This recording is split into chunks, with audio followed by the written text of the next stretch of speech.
j'abandonne tout. Oui, j'abandonne.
Que le Seigneur vous bénisse.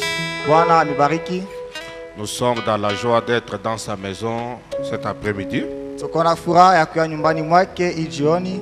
Il y a mes sincères remerciements au révérend pour l'occasion qu'il m'a donné de parler avec son peuple.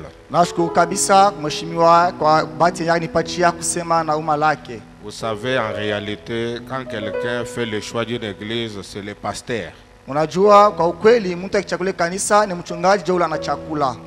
Nous autres nous sommes là en passant, mais j'ai trouvé la grâce, c'est pourquoi je les remercie. Wengine tuko hapa lakini mkupita anapata tu bahati na neema ndio kwa maana mimi namshukuru. J'ai un petit sujet. Niko na shida ndogo. C'est intitulé Va chercher une épouse pour mon fils. Kenye mimi natunga kama uenda tafute bibi harusi kwa ajili ya mwana wangu. Je vais les parler de la manière que ça puisse s'ajuster avec ce qu'il est en train de prêcher.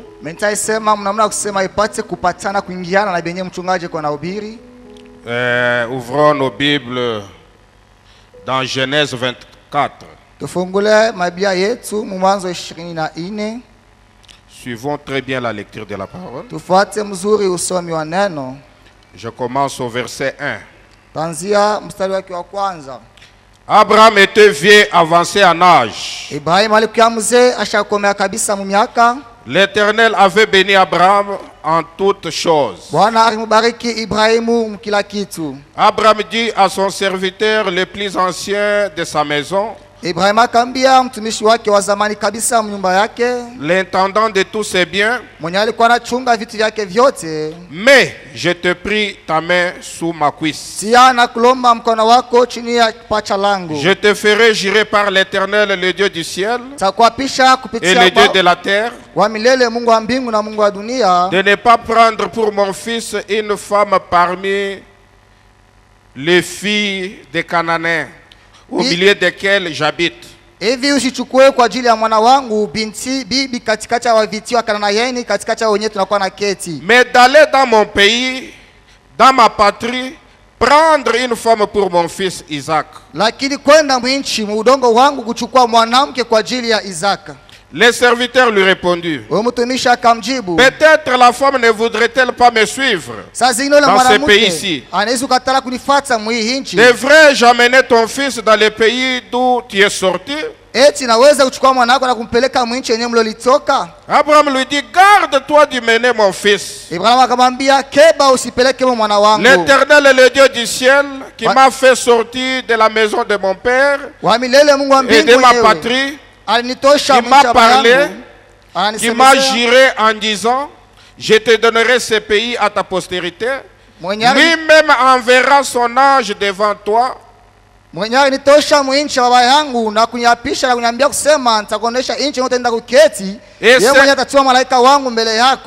c'est de cela que tu prendras une femme pour mon fils.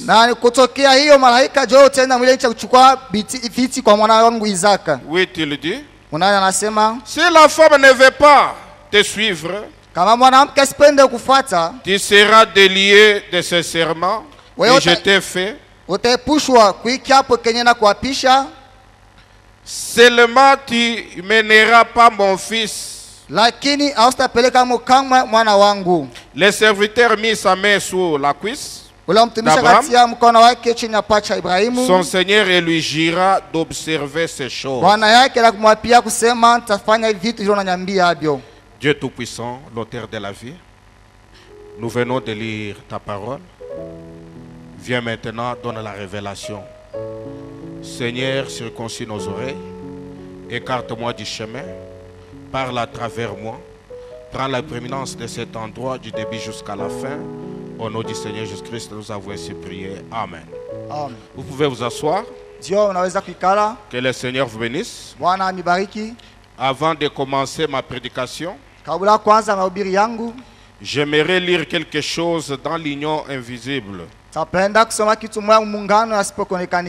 L'union invisible se prêchait le 25 novembre 1965. Je vais lire au paragraphe 32. Frère Branham dit quelque chose. Il dit ceci. Je suis reconnaissant à Dieu de vivre en ces temps du dernier avènement de l'histoire de ce monde.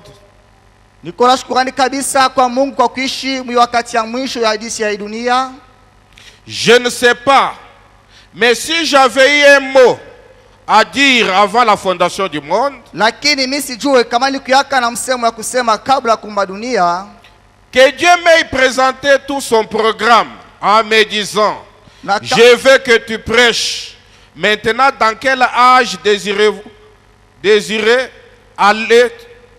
désirait-il aller sur la terre pour prêcher?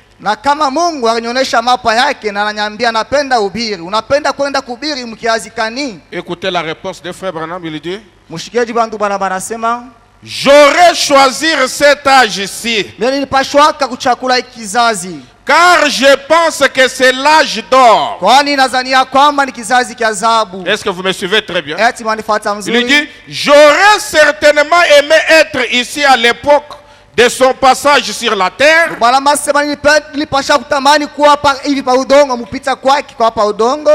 je pense quand même que maintenant c'est une plus grande époque. Parce que c'est l'époque où il viendra chercher ce qu'il a racheté. Où la résurrection est proche. Le moment où tous les rachetés apparaîtront. Il dit: quelle occasion glorieuse. Il nous a donné de parler à un peuple qui se meurt. Une grande époque. Cela nous remplit d'enthousiasme. Est-ce que vous me suivez très bien? L'âge dans lequel nous vivons maintenant, c'est l'âge d'or. Et c'est aussi un âge mauvais. Est-ce que je me fais comprendre? Et le prophète dit: pourquoi cet âge mauvais? Dieu a choisi une épouse. Il dit que c'est pour prouver à Satan que l'épouse du dernier jour ne tombera jamais. C'est pourquoi vous devez me suivre attentivement. Dieu a besoin d'une épouse en ces derniers jours. Mais l'épouse, c'est qui? Nous allons prendre d'abord le type pour vous montrer ce qu'il a fait dans l'Ancien Testament et revenir dans le Nouveau Testament. La Bible et le prophète dit, je pense qu'il part dans Dieu dévoilé. Il dit ceci: tous les paraboles de la Bible, tous les symboles de la Bible sont maintenant dévoilés devant nous. Il dit encore l'Ancien Testament, anasema tena agano la kale, c'est l'ombre du Nouveau Testament. ilikuwa kimvuli kia agano jipya. Quand nous voyons ce qu'il a fait dans l'Ancien Testament, kama tunaona benye alifanya mwagano jipya, ça c'est l'ombre. ile ilikuwa ni kimvuli mwagano Mais la la kale. réalité est aujourd'hui. Lakini ukweli ni leo. Est-ce que je me fais comprendre? Eti mnanyelewa mzuri. L'Ancien Testament est l'ombre du Nouveau. Ile agano la kale ilikuwa ni kimvuli kia agano Quand jipya. je peux lire dans l'Ancien Testament, voir Abraham, Kama mimi kusoma ile agano la kale namuona Ibrahimu, lire, voir Isaac, kusoma kumuona Isaka, et voir Rebecca. kisha kusoma kumuona Mose na Rebeka. Maintenant, je dois chercher l'image exacte dans le Nouveau Testament. Sasa napasha kutafuta picha ya kweli mwagano jipya. Maintenant, l'histoire que nous venons de lire, Sasa hadithi yetu tutokea mkusoma, selon les prophètes, il explique ceci. kufuatana na nabii anasema hivi. Il dit que Abraham représentait Dieu le Père. Anasema Ibrahimu alikuwa anamtambulisha Mungu Baba. Isaac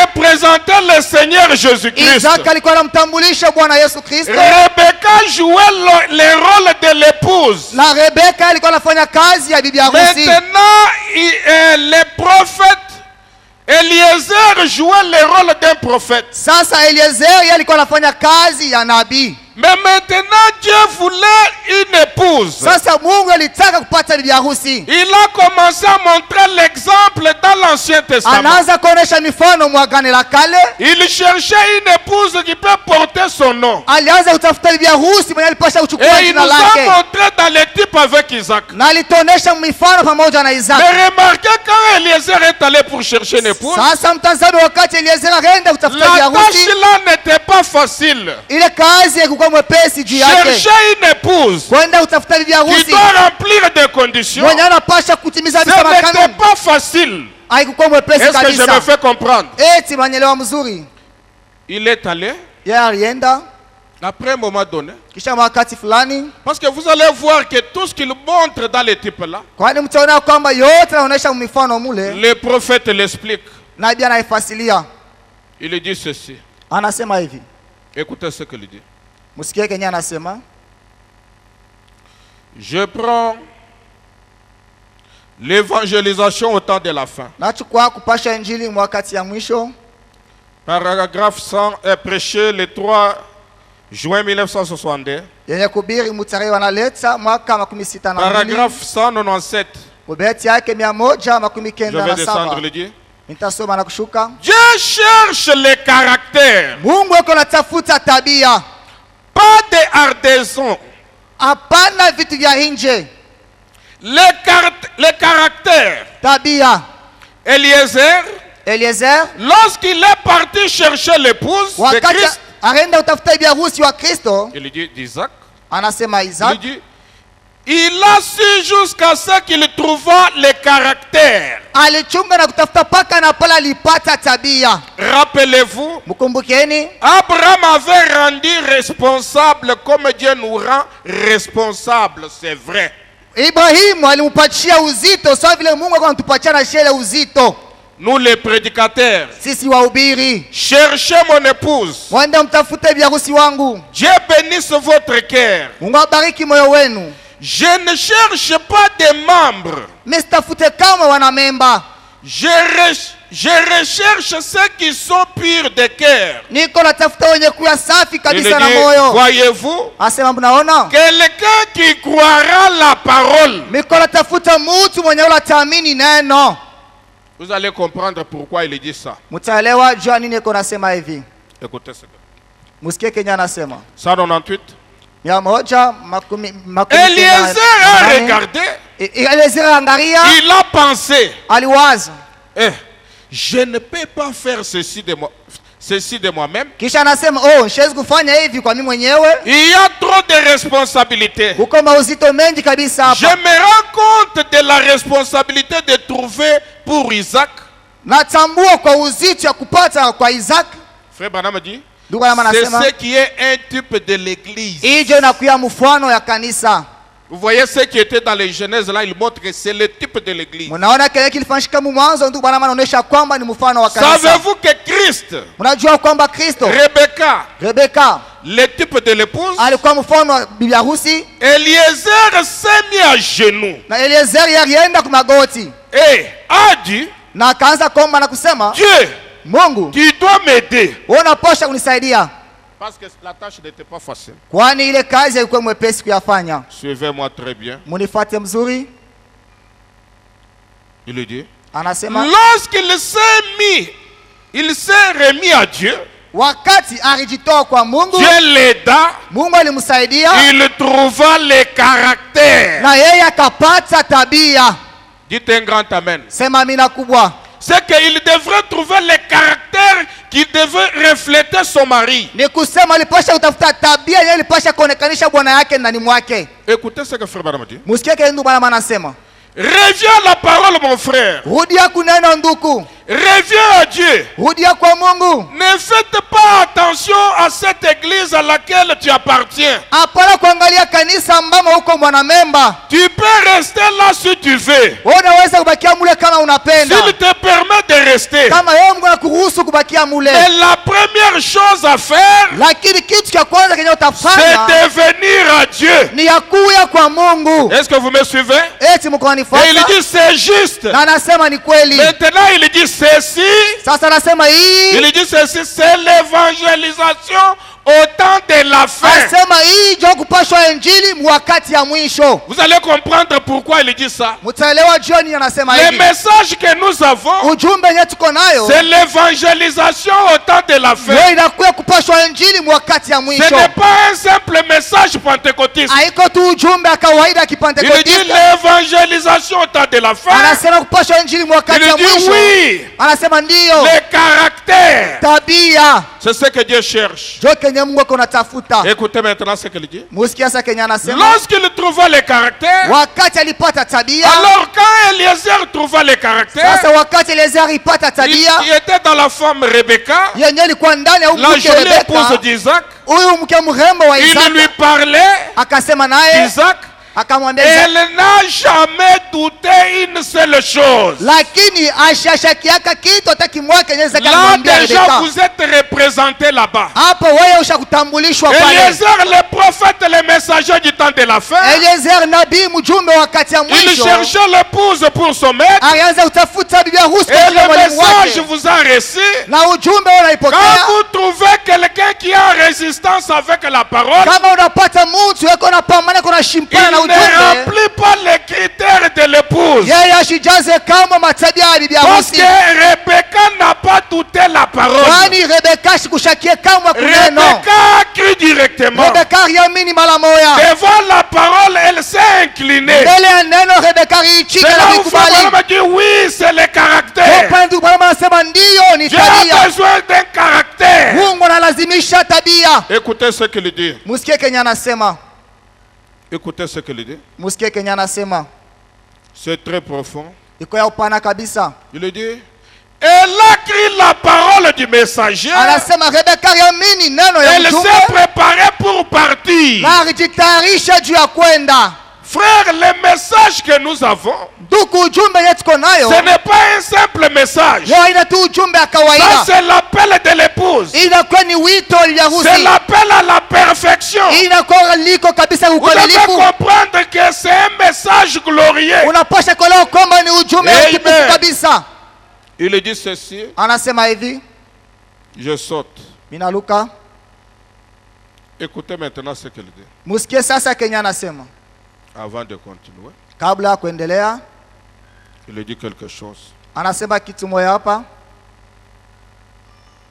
Quand elle a parlé avec lui, il a parlé avec lui, Wakati Ezekiel alisumulia naye, la femme a crié. mwanamke aliamini.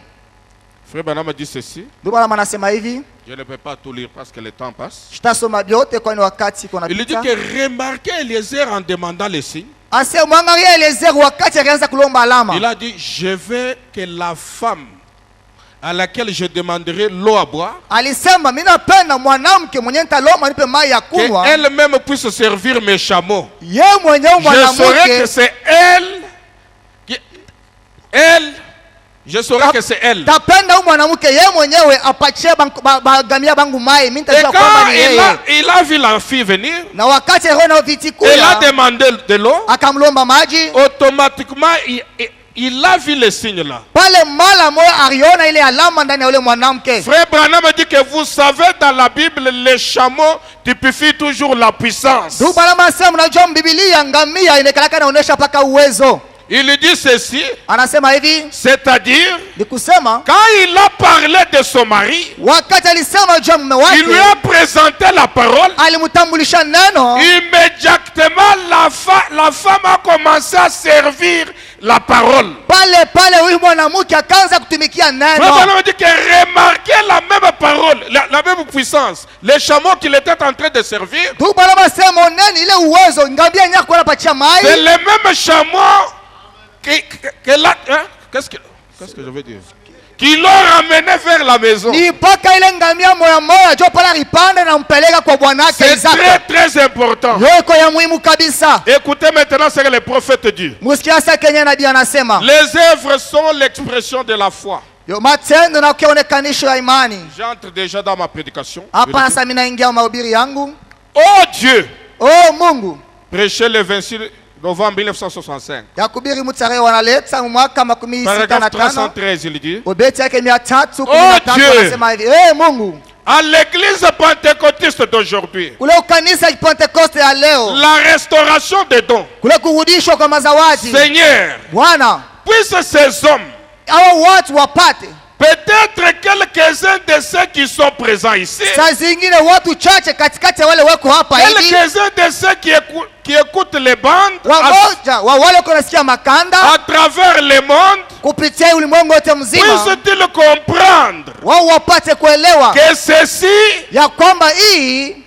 c'est l'appel de l'épouse. Dites un grand amen. Ceci, c'est l'appel de l'épouse à sortir et non un message pentecôtiste. Est-ce que vous me suivez? Et non un message pentecôtiste. Le message pentecôtiste, c'est pour la restitution. C'est pour restituer les dons à l'église. Mais ceci est l'appel de l'épouse. Un message différent. Ce n'est pas n'importe qui peut croire ce message. Ça, c'est l'appel de l'épouse. Un message différent. Il dit, qui avait dû être envoyé juste avant que Sodome soit brûlée. Oh Dieu bien-aimé, qu'ils comprennent cela. La foi. Je crois cela parce que c'est là. Je crois cela parce que ça a été révélé par ton esprit. Au travers de la parole de Dieu. Et a été confirmé et rendu manifeste au monde entier. Certainement, Seigneur, cela n'est reçu que par une minorité. Est-ce que vous me suivez très bien? Le message est reçu que par une minorité. Nous pouvons être nombreux ici. Il n'y a qu'une minorité qui doit réussir, qui doit saisir le message. Il a prêché un sermon intitulé 1 sur 1 million. Il dit ceci: quand Israël est sorti, ils étaient nombreux. Mais il dit remarquez, pour entrer dans la terre promise,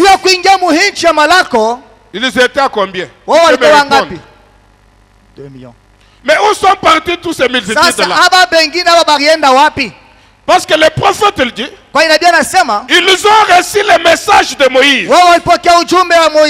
Ils ont reçu le baptême. Ils ont dansé dans l'esprit. Ils ont mangé même la manne qui les fortifiait. Mais pour entrer, c'était des personnes. Lakini juu ya kuingia mwinchi watu Et la Bible dit que vos pères ont mangé la manne dans le désert. Na Biblia inasema bazazi yenu walikuwa mikate. Tous ils sont morts. Wao wote walifariki. Vous devez comprendre qu'il y a quelque chose. Vous devez maintenant vous identifier au message. Beaucoup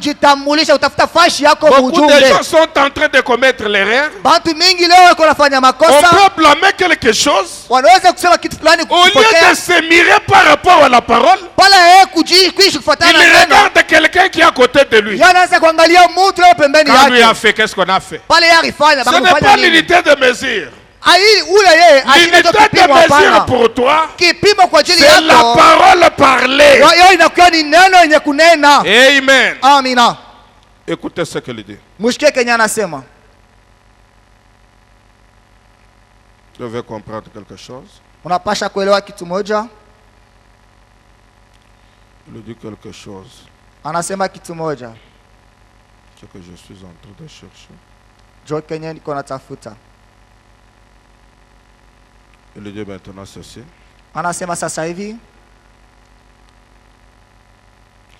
Les choses qui doivent arriver. Il dit ceci. Paragraphe 33. Prêchez les 5, 12, 65.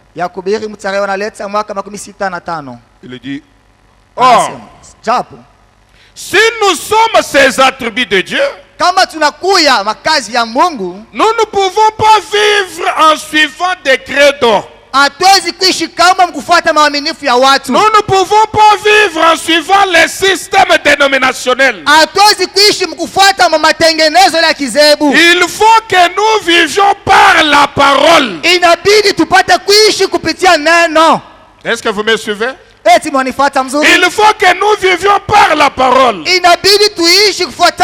Parce que l'épouse est une partie de l'époux. Comme une femme est une partie de son mari. Par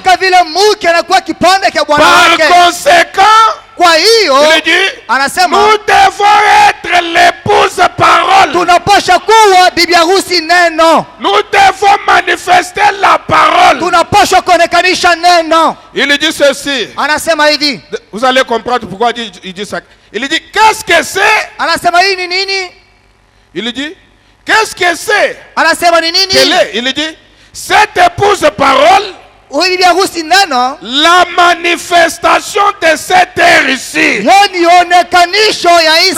L'épouse doit manifester la parole de son jour. Vous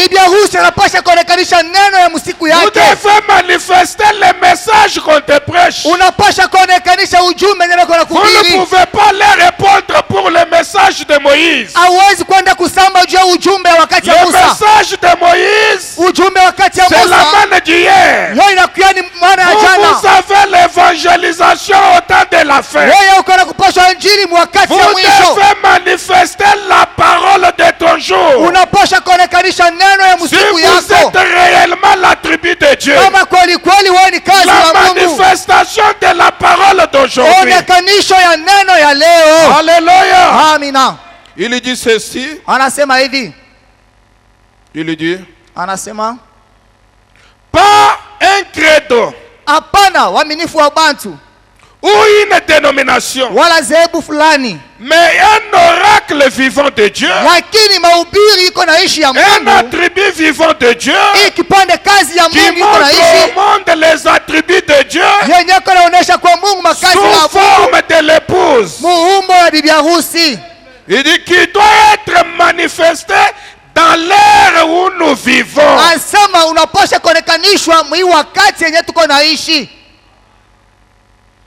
J'ai souvent dit, même chez moi là-bas, je dis aux frères que vous savez, la Bible c'est la parole de Dieu. Si nous voulons faire l'exode aujourd'hui, je pars chercher l'agneau sans défaut. On cherche les zèbres amers et romages. On prend le sang, on applique sur le linteau. Nous allons mourir. Est-ce que je me fais comprendre? Mais c'est écrit dans la parole. Mais pour la vie aujourd'hui, il doit croire au message de l'air. Est-ce que je me fais comprendre? Frère Branham dit ceci. Martin Luther ne pouvait pas exprimer l'attribut que nous exprimons. Parce que c'était le commencement, la résurrection, comme les grains de bleu qui étaient tombés en terre. Vous savez pourquoi il dit ça? Nous sommes loin. Prenez un grain de bleu de maïs, semez cela. Quelques jours, ça doit pourrir et commencer à sortir. Potentiellement, vous allez dire, j'ai un champ de maïs. Mais vous ne pouvez pas récolter sans manger. Est-ce que je me fais comprendre? Tu peux dire, j'ai un champ de maïs. Mais vous ne pouvez pas récolter ça. C'est ce qui s'est passé à travers les âges. Et arrivant au temps de la fin, Dieu cherche à récolter exactement ce qui était semé là. C'est l'âge dans lequel nous sommes. C'est l'âge de l'identification. Tu dois être exactement comme les grains de bleu. C'est pourquoi il dit Martin ne pouvait pas exprimer ce que nous exprimons aujourd'hui. Est-ce que je me fais comprendre? L'union invisible. Prêché le 25 novembre 65. Ça c'est la traduction Shekinah. Écoutez ce qu'il dit. Mais ce sont les Élis que Dieu appelle. Dieu appelle les Élis. Les Élis le savent. Il appelle l'épouse vertueuse. La parole. L'église du dernier jour. La dame Élie de notre Seigneur Jésus-Christ. La parole. Si Jésus est la parole, combien croient cela? Combien croient qu'il est la parole? Jean 1 dit au commencement était la parole.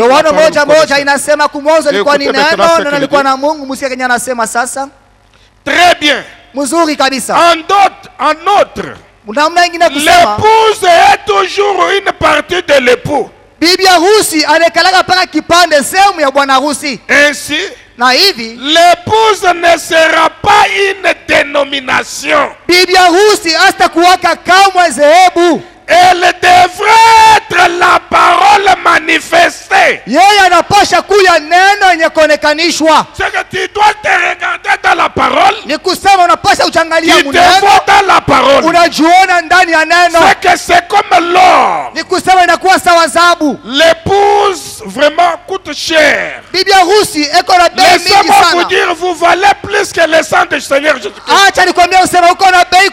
Le jour où l'homme était tombé dans le jardin,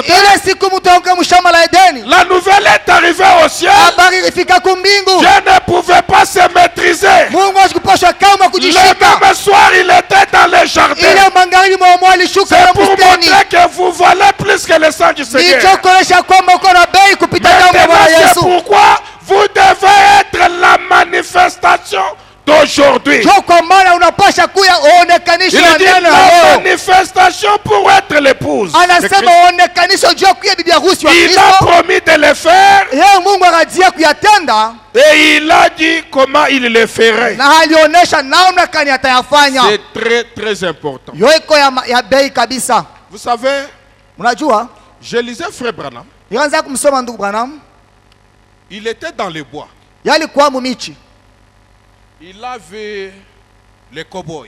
Yeye anaona wale wanaita cowboy. Le cowboy là, s'il te trouve dans le bois, il peut même te tuer. Wale watu wa cowboy kama na ukuta mule mumichi wanaweza hata kuwa mpori.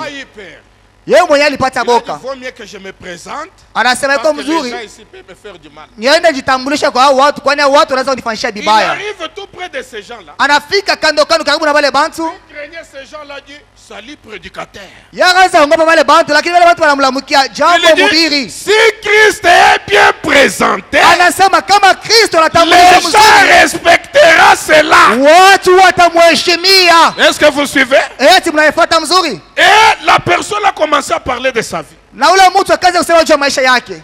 Il a dit, anasema, monsieur, bwana, j'ai déjà tué.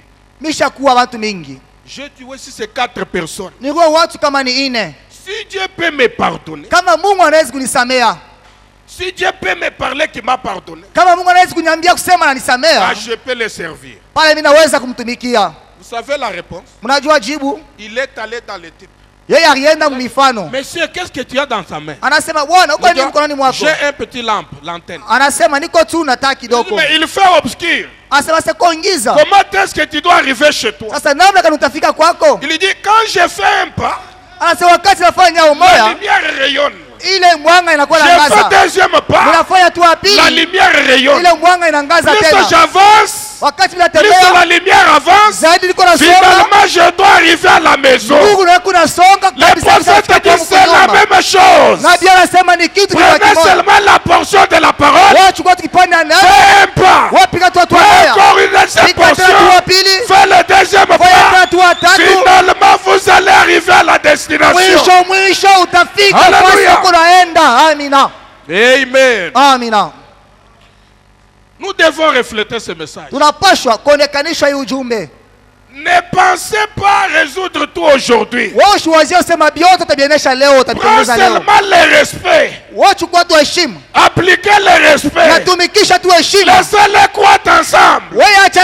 Appliquez seulement cela. Finalement, vous allez vous retrouver en face du maître. Amen. Amen. Rendre un service à Dieu en dehors de sa volonté. Kutumikia Mungu nje ya mapenzi yake ni mahubiri. Suivez ce qu'il dit. Mfuate Kenya anasema hapa.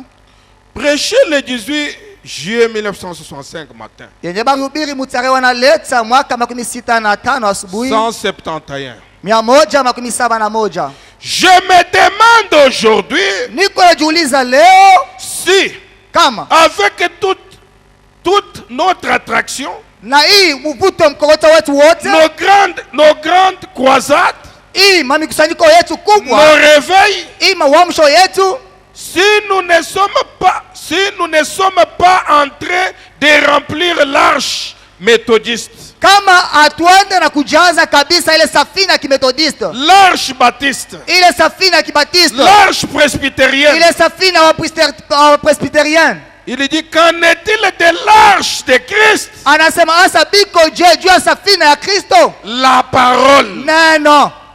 Parce que les gens sont en train de prêcher. Kwani watu wako nahubiri. Venez chez nous. Jeni kwetu. Nous avons Dieu. Joni kwetu kuna Mungu. Dieu n'est pas dans les dénominations. Lakini Mungu ashina mazehebu. Parce que l'action de Dieu aujourd'hui, kwani tendo la Mungu leo, il dit bien l'évangélisation au temps de la fin. Anasema kupashwa injili wakati wa mwisho. C'est de Malachie 4. Yeko ndani ya Malaki 4. Dieu n'est pas là-bas. Mungu ashina mazehebu. Pourquoi ils se sont organisés? Jua nini wao walijitengenezea vitu? Pourquoi il a envoyé un autre message? Joko mara alituma ujumbe ingine. Le message qui doit appeler l'épouse. Ujumbe unapasha kuita bibi harusi. Il dit, qu'en est-il de l'arche de Christ? Anasema biko je sasa jua safina ya Kristo neno. Suivez ce qu'il dit. Mfuate Kenya anasema. Si l'épouse doit être la parole, kama bibi harusi anapasha kuwa neno, alors elle doit japo sasa anapashwa ashimalize être de Christ. Anapasha kuwa wa Kristo. Une partie de l'époux, anapasha kuwa sehemu ya bwana harusi. Elle doit être la parole. Yeye bibi harusi anapasha kuwa neno. Frère, nduku, la parole ici c'est comme l'or. Neno iko sa dhahabu. Dieu t'a ramassé dans les péchés. Mungu anakulokota muzambi. Comme lui-même est la parole. So vile yeye peke ni neno.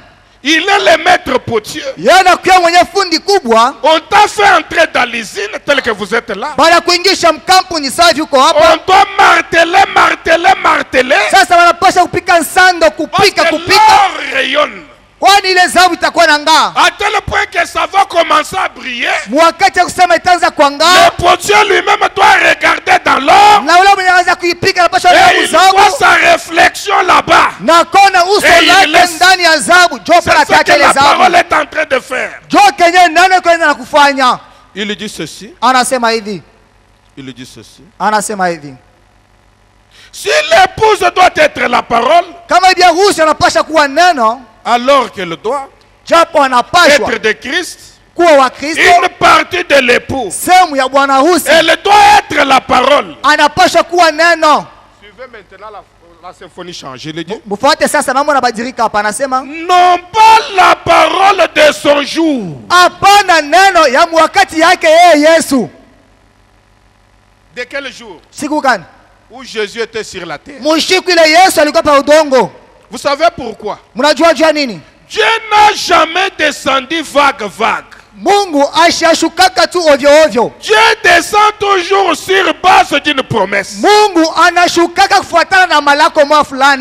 Quand il est venu sur la terre, il avait une mission à accomplir. C'était l'œuvre de la croix. Mais la Bible dit, Jésus-Christ est le même hier, aujourd'hui, éternellement. Dans l'exposé de cet âge, frère Branham dit, ce qui fait de lui le même hier, aujourd'hui, éternellement, c'est la portion de la parole de chaque âge. Relié, ça fait de lui le même hier, aujourd'hui, éternellement.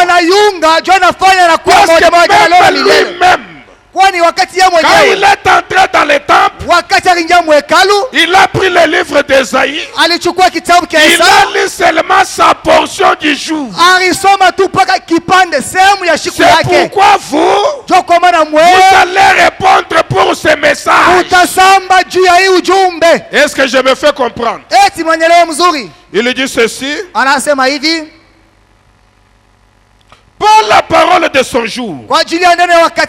La parole d'aujourd'hui qu'il a promise pour aujourd'hui. Car il a envoyé sa parole pour façonner et former son épouse. Frère, des fois nous disons les messages. Le message. Est-ce que vous connaissez les contenus?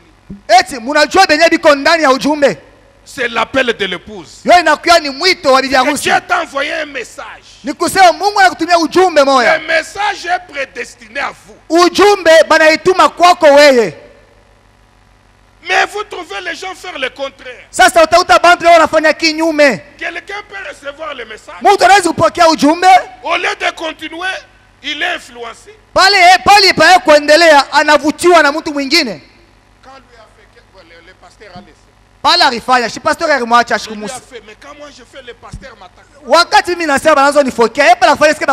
savez pas les relations que tu as avec Dieu.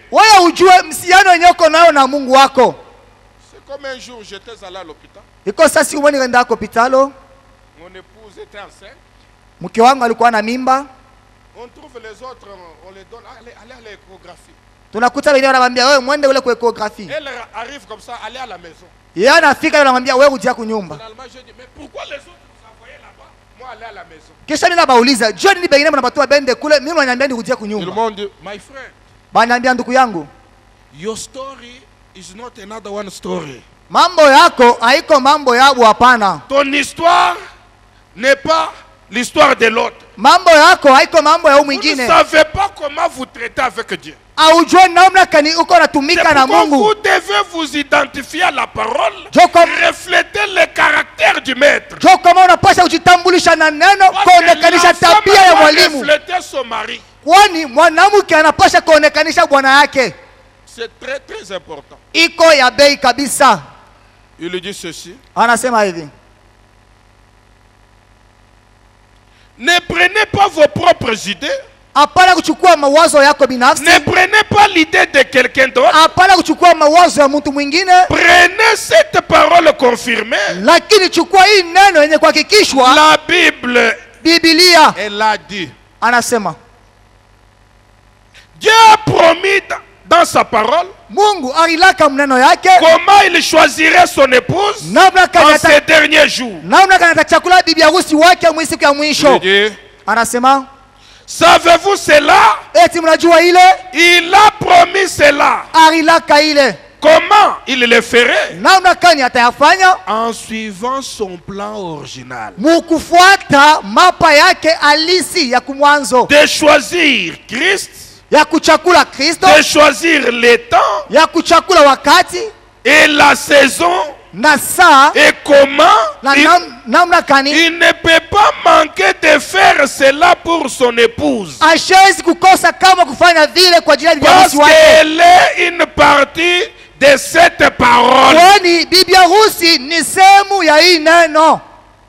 Que vous montez ou vous descendez, la parole est incontournable. Upande ushuke neno hawezi kuichola kuikimbia.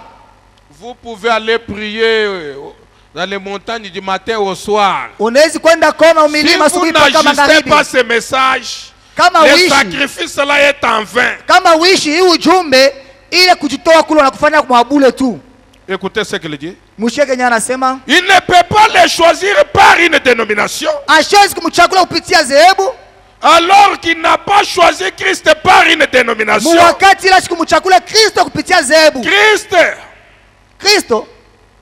Christ est-il venu vers une dénomination? Est-il venu par une dénomination? Il dit non. Elles ont rejeté. Eh bien, c'est ce que les dénominations ont fait en ce temps-là. Alors, lorsqu'il a choisi une épouse, peut-il venir autrement? Comment a-t-il ramené Christ ici? Par la parole des prophètes. C'est vrai. La question. Comment va-t-il ramener son épouse ici? Par la parole des prophètes. Comment a-t-il l'identifié lorsqu'il vient? Par un homme ayant l'esprit d'Élie sur lui, qui sortait du désert. Il dit aussi, comment a-t-il identifié son épouse? Il a promis la même chose dans Malachie 4. Avant la destruction de la terre, comme ce fut le cas du temps de Sodome. Vous savez, quand Dieu est sur le point de faire quelque chose, surtout à ce qui concerne le salut d'un homme, il descend lui-même. Il n'a pas besoin maintenant d'un homme.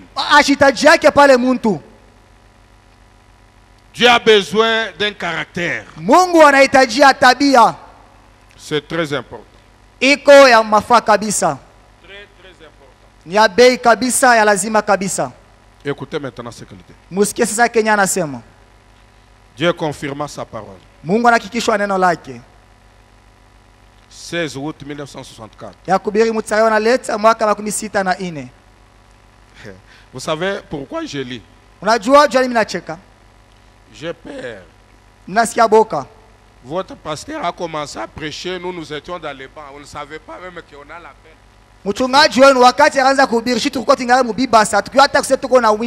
Des fois on arrive ici, on tremble. Parce que je ne sais pas quelle citation que je peux lire qu'on n'a pas lu ici. C'est pourquoi quand il arrive chez moi, automatiquement j'essaie de la chair. Quand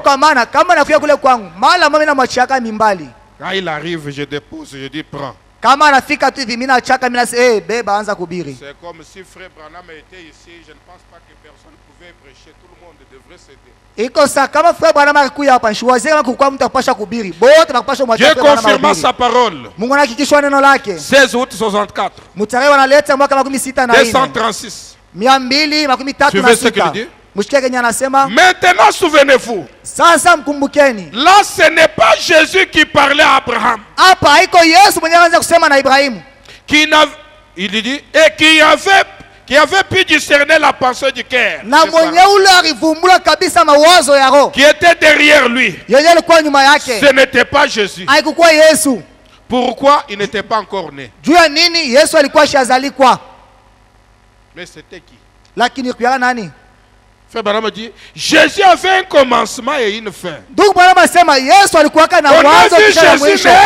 Kama wakati Yesu anazalikwa, on a vu Jésus aller à la croix. Tunamwona Yesu aenda msalaba. Et la Bible nous dit il est le même hier, aujourd'hui, éternellement. Na Biblia inatuambia kwamba ni mmoja jana leo na milele. Est-ce que je me fais comprendre? On doit comprendre ces choses bien. Mais c'était un homme dans une chair humaine. Qu'Abraham appelait Elohim. Le grand tout-puissant. Montrant. Et Jésus a dit ce qui arrivera du temps de Sodome. Suivez attentivement maintenant. Du temps de Sodome arrivera de même à la venue du Fils de l'homme. Quand le Fils de l'homme sera révélé, ça ne sera plus en tant que l'Église. Voyez, ça ne sera plus le cas.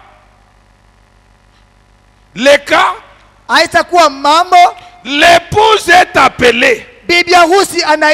Voyez, en ce jour-là, le Fils de l'homme sera révélé. Pourquoi? Pour relier l'église à la tête. Est-ce que vous comprenez cela? Unir. Pourquoi la manifestation des fils de l'homme aujourd'hui? Dieu cherche à vous unir à Christ. Il faut que les fils de l'homme se présentent. C'est pourquoi il y a eu la manifestation pour vous unir à la tête. Le mariage de l'épouse, l'appel de l'épouse retentira. Frère Branham dit il n'y a qu'une femme qui peut connaître la partie de son mari.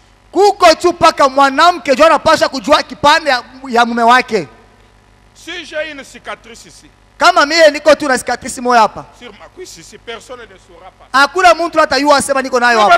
Quelle est la partie de ton mari? Il dit la parole. Vous devez connaître tous ces coins-là. Parce que quand nous vivons maintenant, vous avez reçu un message glorieux. Pendant que les autres sont allés étudier Dieu au séminaire. Pendant que les autres cherchent les vrais dieux adorables, ils n'ont pas trouvé l'occasion. Mais toi, tu as reçu la grâce de connaître l'adresse de Dieu. C'est pourquoi il est venu pour unir l'église à la tête. Le mariage de l'épouse. L'appel de l'époux retentira. Jusqu'à travers ceci, quand le Fils de l'homme descendra et viendra dans la chair humaine pour unir les deux ensemble. L'église doit être la parole. Dites un grand amen. L'église doit être la parole. Il est la parole. Et les deux s'unissent faire cela, il faudra la manifestation de la révélation du Fils de l'homme. Frère Branham me dit pas un pasteur. Pas un pasteur. Il doit y avoir un Eliezer dans les camps qui doit nous unir à notre mari. Il dit, je ne sais pas. Comprenez-vous cela? Comprenez-vous ce que je veux dire? C'est très important.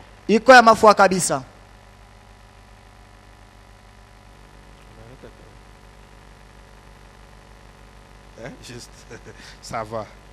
Je vais atterrir. Je ne peux pas continuer.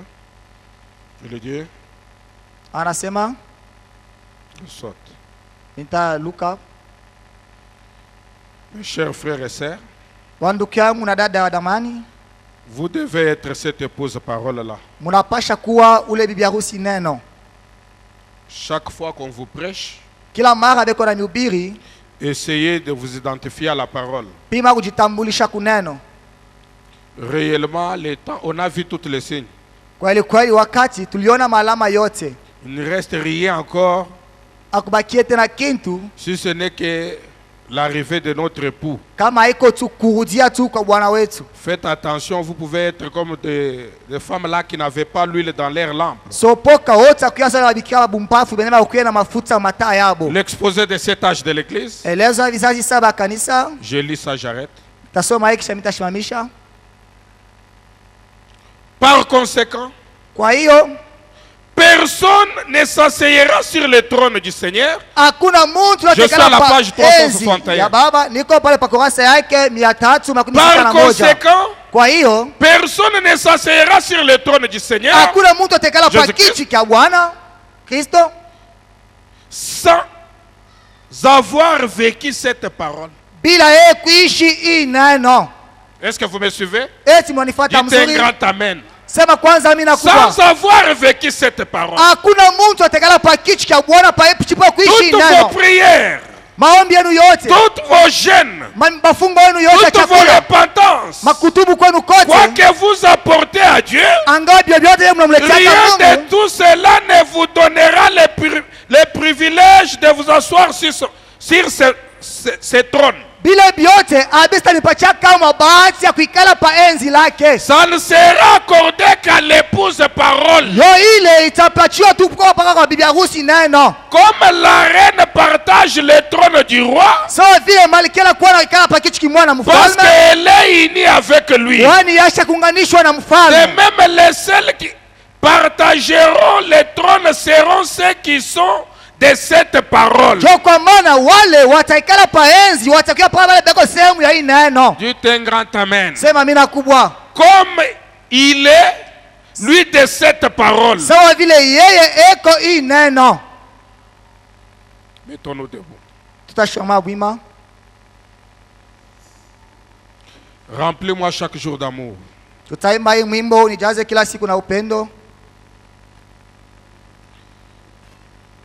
Laisse-moi marcher, Seigneur, par où tu es passé, chemin conduisant vers le ciel. Partout, partout, dans la joie, aux gens abandonnés. Remplis-moi chaque jour, Jésus, remplis-moi, remplis-moi chaque jour. Oh, mon Seigneur, comme je marche avec toi, oh, la colombe, laisse-moi marcher toujours avec chant et sourire. Remplis-moi chaque jour, Jésus, remplis-moi.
De la fin, Père Tout-Puissant, au temps du soir, où Père Tout-Puissant, Eliezer est venu, cherchant une épouse pour toi.